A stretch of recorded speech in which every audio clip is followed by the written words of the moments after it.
The religious landscape of the modern world is dominated by rituals that have, over centuries, become synonymous with the faiths they represent. Among these, the month of Ramadan stands as perhaps the most visible and widely recognized period of Islamic practice. For almost 2 billion people, the definition of this period is clear: 30 days of abstaining from food, drink, and sexual relations from dawn until sunset, occurring in a month that cycles through the seasons of a lunar calendar. But what if this definition is not derived from the text of the Quran itself, but from a layer of tradition that has obscured the original linguistic and social intent of the revelation? To understand the true meaning of Shahr Ramadan, we must move beyond the hearsay-based traditional interpretation and look at the direct Quranic explanation through the lens of classical Arabic linguistics. Is it possible that we have replaced a mechanism for social justice and character development with a ritual of physical deprivation? The Quran refers to the duration of the fast as a few numbered days, not as a month of 30 consecutive days. This discrepancy points to a fundamental misunderstanding of the word Siyam and its true purpose. The first and perhaps most jarring controversy for many observers is the duration of the prescribed fast. Traditional jurisprudence dictates a 29 or 30-day period, citing the month of Ramadan as a fixed unit of time. However, the Quranic instruction in chapter 2, verse 184, explicitly uses the phrase numbered days or a few days. In classical Arabic, this specific plural form is used for numbers between 3 and 10. This is reinforced by other Quranic usages of the same phrase. For example, in the context of the Hajj in chapter 2, verse 203, a few days refers to a period of 3 days, or even 2 for those who hurry.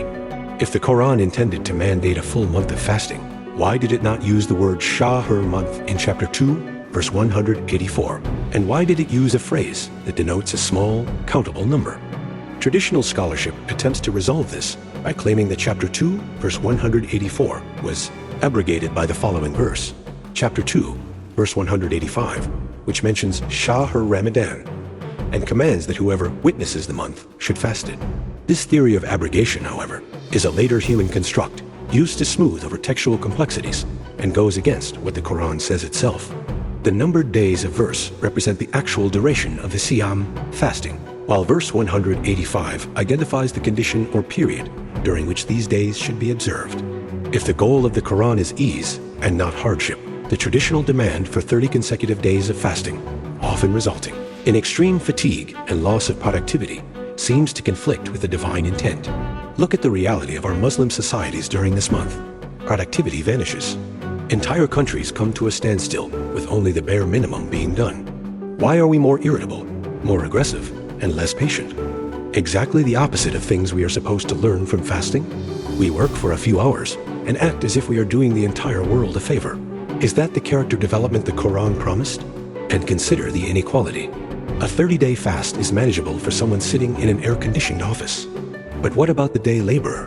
What about the farmer toiling in the sun to feed his family?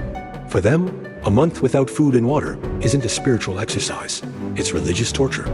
Does God's law only work for the elite? Of course not. The Quran says God wants ease for you, not hardship. If our practice creates a month of national irritability, road rage chaos before sunset, and social paralysis, are we following the book or a tradition that has lost its way? Have you ever wondered if the way we practice Ramadan today is what was originally intended?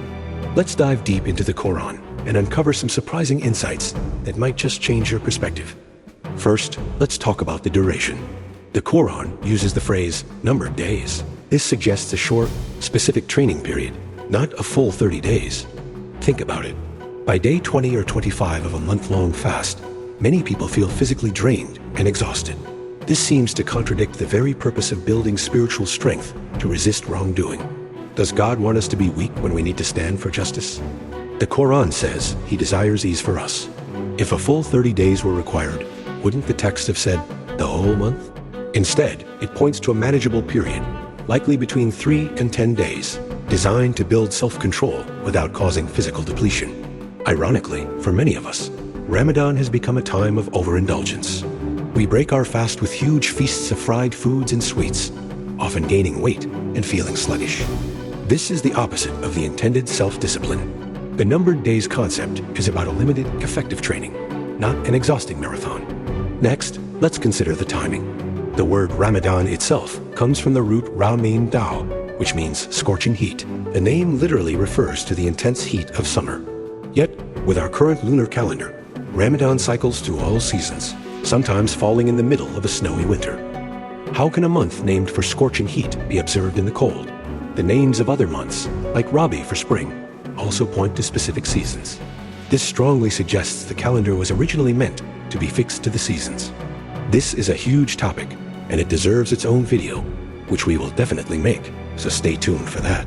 Now for perhaps the most revolutionary idea, the meaning of Siyam or fasting itself. We automatically think it means abstaining from food and drink. But the Arabic root sin waw mim means to abstain or to refrain in a more general sense. Does God only want us to be hungry, or does he want us to stop corruption and injustice? The Quran gives us a clue in the story of Maryam, or Mary. In chapter 19, she is told to observe a psalm, and the instruction is to not speak today to any human being. This fast of silence proves that Siyam is not just about food.